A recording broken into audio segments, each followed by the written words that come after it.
Hello and welcome. Thank you very much. अब हम दूसरा एक सेशन आपके लिए लेकर के आए हैं क्लास का।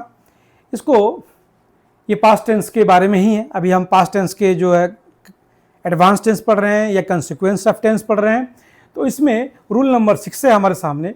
ये रूल ये कहता है कि जहाँ कहीं भी इस तरह के ये जो एडवर्ब्स हैं, ये एज इफ, एज दो, I wish, if only, it is time, हालांकि इसको थोड़ा सा हम लोगों ने पहले भी इसके बारे में पढ़ा था। अगर हो तो अगला सेंटेंस जो है पास्ट, सपोज करें यहां से आप देख सकते हैं ये टॉक्स, ठीक है, यहां पे विश, इफ ओनली, ठीक है। अभी इस तरह का अगर अभी क्या ये जो है ना टॉक्स जो है ये प्रेजेंट इंडेफिनिट टेंस में है, ये प्रेजेंट इंडेफिनिट टेंस में यानी प्रेजेंट टेंस में है, ये भी आपका प्रेजेंट टेंस में है, दोनों प्रेजेंट टेंस में है। लेकिन यहाँ पे देखिए वर लगा हुआ है, यहाँ पे वी वर लगा हुआ है, यहाँ पे हैड लगा हुआ है, क्योंकि if only I had enough money, ठीक है, अगर मेरे पास अधिक पैसा होता, या यहाँ पे वर लगा हुआ, तो मैं ये कहना चाहता हूं कि पूरे कंडीशनल सेंटेंस की तरह इसका इस्तेमाल किया जाता है और एक कंडीशनल सेंटेंस ही है, लेकिन इसमें कंडीशन बतलाते हैं, कंट्रास्ट भी होता है, कंडीशन भी होता है। तो एज इफ, मानो कि वह मेरा, जैसे he talks as if he were my senior, वो ऐसा बात करता है मानो वो मेरा सीनियर हो। आई विश, काश की आई वर पीएम ऑफ इंडिया, काश की मैं भारत का प्रधानमंत्री होता। खैर ऐसा नहीं होगा, लेकिन ऐसा नहीं हो सकता, लेकिन हाँ, we are happy that my prime minister is very good. Okay, if only I had enough money, काश की, यहां पे इफ ओनली का मतलब होता है, देखिए ये इसको हिंदी में बोलते हैं हम काश, इसको भी बोलते हैं इफ ओनली का मतलब होता है काश।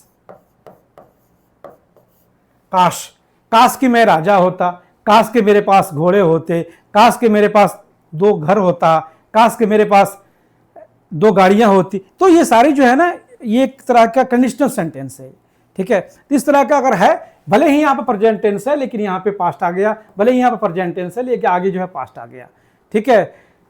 काश की, अब यहाँ पे आदमी जो है ना कल्पना अभी करता है, ये हाइपोथेटिकल सिचुएशन होती है कि मैं अभी कल्पना कर रहा हूं, लेकिन बात ये मैं यहाँ पे हैड आ गया है, पास्ट की बात होती है। तो सारी ये हाइपोथेटिकल सिचुएशन है, ठीक है। अब यहाँ पे यूज्ड टू के बारे में हम लोगों ने थोड़ा सा पहले भी पढ़ा है। He used to carry his lunch with him daily, वह हमेशा, ये उसकी यूज्ड टू मतलब मैं बता दिया हूं, ये पहले भी यूज्ड टू एक जो है हैबिट बतलाता है। क्या बतलाता है? आदत, ये आदत बतलाता है, हैबिट के लिए यूज होता है। वह हमेशा, इसको हमेशा, he used to carry his lunch with him, वह हमेशा अपने साथ अपना लंच लेकर के आता था। They used to see me at my home, वो हमेशा हमें हमारे घर मिला करते थे। यूज्ड टू मतलब होता है हमेशा, ठीक है। यहां पे ऑलवेज नहीं लगेगा इसका मीनिंग, वह हमेशा हमारे घर मिला किया करते थे। अब हम सीक्वेंस ऑफ टेंस के एक और एडवांस रूल को देखते हैं। इसमें मैंने पहले भी बता चुका हूं 2 तरह की चीजें, पीसी क्लॉज और सबऑर्डिनेट क्लॉज, प्रिंसिपल क्लॉज और सबऑर्डिनेट क्लॉज। अब यहां पे लिखा हुआ है कि अगर सबऑर्डिनेट क्लॉज एक्सप्रेस करते हैं, क्या चीज एक्सप्रेस करते हैं? Universal truth, mathematical calculation, okay, historical fact और moral guidance, subordinate clause, the subordinate clause will be in present tense। ध्यान रखिएगा, बड़ा इंपॉर्टेंट क्वेश्चन है ये, और ये एग्जाम में आएंगे। इस तरह क्वेश्चन आते ही रहते हैं। जो यहाँ भी आपको इस तरह का टेंस का क्वेश्चन देगा, उसमें से इस तरह का कुछ ट्रिकी क्वेश्चन दे देते हैं जो एडवांस टेंस के हैं। अब ये देखें, यहाँ पे ही सब्जेक्ट हो गया, सेड जो है वर्ब हो गया इसका, और ये V2 हो गया, यानी पास्ट इंडेफिनिट टेंस में, ठीक है। डेट कंजंक्शन लग गया। इसके बाद the earth revolves around the sun, उसने कहा कि पृथ्वी जो है सूरज की परिक्रमा करती है, सूरज के चारों तरफ घूमती है। अब यहाँ पे रिवॉल्व जो है ना V5 है ये, और इसमें नहीं सॉरी, रिवॉल्व जो है ये, इसमें एस लग गया, ये कौन सा वर्ब हो गया? ये वर्ब का कौन सा फॉर्म हो गया? इसमें एस लग जाने के बाद में वर्ब 5 हो गया, ठीक है।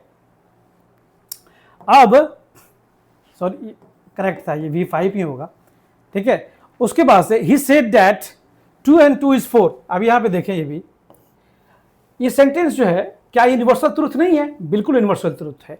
उसने कहा कि पृथ्वी जो है सूरज की परिक्रमा करती है, सूरज के चारों तरफ घूमती है, ठीक है। उसी तरह यहां पे है, उसने कहा कि 2 और 2 4 होते हैं, 2 और 2 4 होते हैं, बिल्कुल होते हैं, 2 और 2 4। तो ये दोनों यूनिवर्सल ट्रुथ हैं। अगर इस तरह के यूनिवर्सल ट्रुथ हो या कोई मैथमेटिकल, ये क्या है, 2 and 2 जो है ना मैथमेटिकल कैलकुलेशन है, ये 2 और 2 4। हिस्टोरिकल फैक्ट हो, कोई हिस्टोरिकल घटनाएं होती है, उनको हम आगे भी हम प्रेजेंट में ही लिखते हैं। मॉरल गाइडेंस अगर कोई है तो उसको सबऑर्डिनेट क्लॉज में, तो वो भी जो है प्रेजेंट में ही लिखा जाएगा। कहाँ किस चीज में लिखा जाएगा? प्रेजेंट टेंस में लिखा जाएगा, ध्यान रखिएगा इसका। चलिए हम आगे की तरफ बढ़ते हैं। कुछ एग्जांपल यहाँ पर और है। He said that man is मॉर्टल, यहाँ पे V2 लिखा हुआ है और कंजक्शन जुड़ा हुआ है, उसके बाद में यहाँ पे इज लगा हुआ है। उसने कहा कि इंसान मरणशील है, मैन इज मॉर्टल, मानव मरणशील है, इंसान मरता है, ठीक है, ये सत्य है। I was happy to know, मैं खुश था कि इंडिया इज प्रोग्रेसिंग, कि भारत प्रोग्रेस कर रही है, भारत विकसित हो रही है, भारत देश विकसित हो रही है। अब यहाँ पे देखें, यहाँ पे वॉज हैप्पी, वॉज लिखा हुआ है, लेकिन यहाँ पे इज लिखा हुआ है, ठीक है। तो सारे क्या है, ये हिस्टोरिकल फैक्ट है या यूनिवर्सल ट्रूथ है, या ये इस तरह की कोई घटना है जो करेंटली हो रही है। चलिए आगे की तरफ बढ़ते हैं। अब ये सीक्वेंस ऑफ टेंस में ये चीजें भी आती है हमारे सामने कि if the subordinate clause begins with than and as, ठीक है, कंजंक्शन, ये दोनों कंजंक्शन है। The subordinate clause can be in any tense, यानी अब यहां पे देखें, देन देन देन, अब इसमें यहां से लेकर के, ही से लेकर के और मोर तक, मोर तक, ही से लेकर के मोर तक, अभी दोनों, ये वर्ब टू है, ये भी वर्ब टू है, ये भी वर्ब टू है, ठीक है। He loved me more than he loved you, वह मुझे इतना प्यार करता था जितना वो, जिससे he loved me more than he loved you, वह मुझे इतना प्यार करता था जितना तुमसे ज्यादा, मतलब वह तुमसे ज्यादा मुझसे प्यार करता था। सेंटेंस सही इस तरह होगा, वह मुझसे, वह तुमसे ज्यादा मुझे प्यार करता था, ठीक है। ही लव्ड मी, वह मुझे प्यार करता था, more than he loved you, जितना वो तुमसे प्यार करता था, यानी जितना वो तुमसे प्यार करता था उससे ज्यादा वो मुझसे प्यार करता था, ठीक है।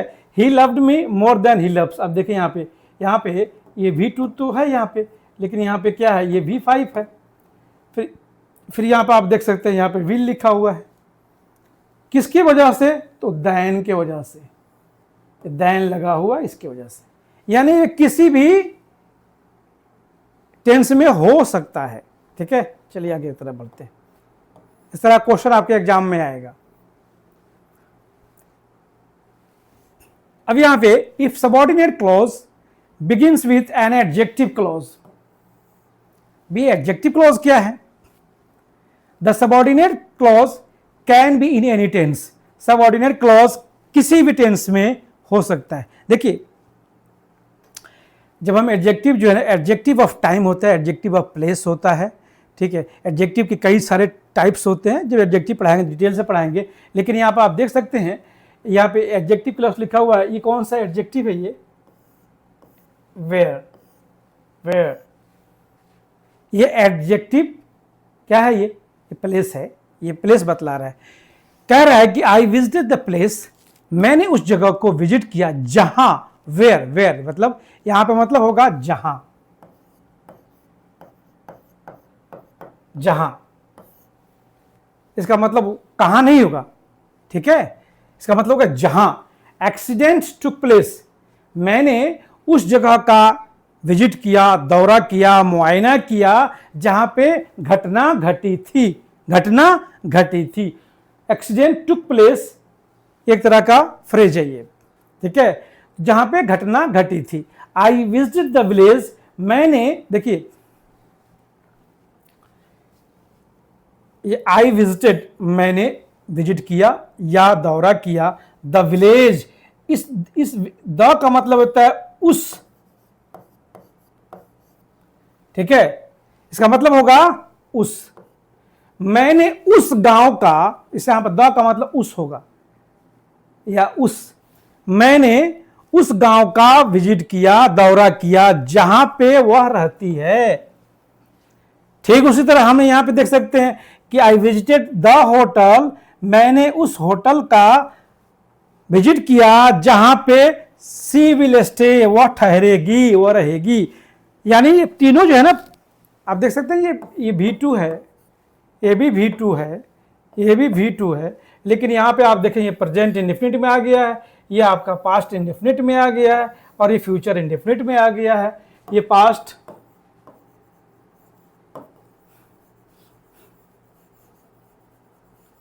लिख दूं ताकि याद रहेगा आपको, और ये जो है ना प्रेजेंट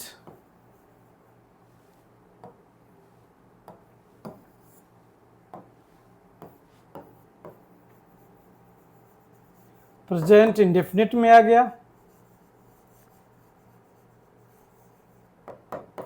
और ये आपका फ्यूचर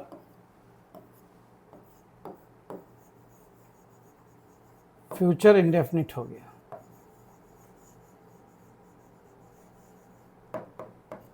यानी तीनों टेंस में आ गए, लेकिन तीनों का जो पीसी क्लॉज है, पीसी क्लॉज ये किस चीज में है, पास्ट इंडेफिनिट टेंस में, लेकिन कहा जाता है कि जहां पे वेयर हो, यानी एक तरह का ये एडजेक्टिव है। और ये एडजेक्टिव कैसे है, क्योंकि देखिए इसमें बता रहा हूं, एडजेक्टिव का काम क्या होता है, एडजेक्टिव का काम होता है नाउन को क्वालिफाई करना। क्या काम होता है, नाउन को क्वालिफाई करना। अब वेयर किसके लिए आया है, यहां पे वेयर किसके लिए आया, एक्सीडेंट के लिए आया है, ठीक है। वेयर यहां पे किसके लिए आया है, ही के लिए, और जहां वह रहता है, ये किसके लिए, ये ही के बारे में बात कर रहा है, ही को क्वालिफाई कर रहा है। वेयर सी लिव, जहां वह ठहरेगी, जहां वह, यानी ये एडजेक्टिव हो गया और ये प्रोनाउन हो गया। तो प्रोनाउन जो शब्द नाउन या प्रोनाउन की विशेषता बतलाता है उसको क्या कहते हैं, उसको एडजेक्टिव कहते हैं। और जो शब्द वर्ब, एडजेक्टिव या दूसरे किसी एडवर्ब की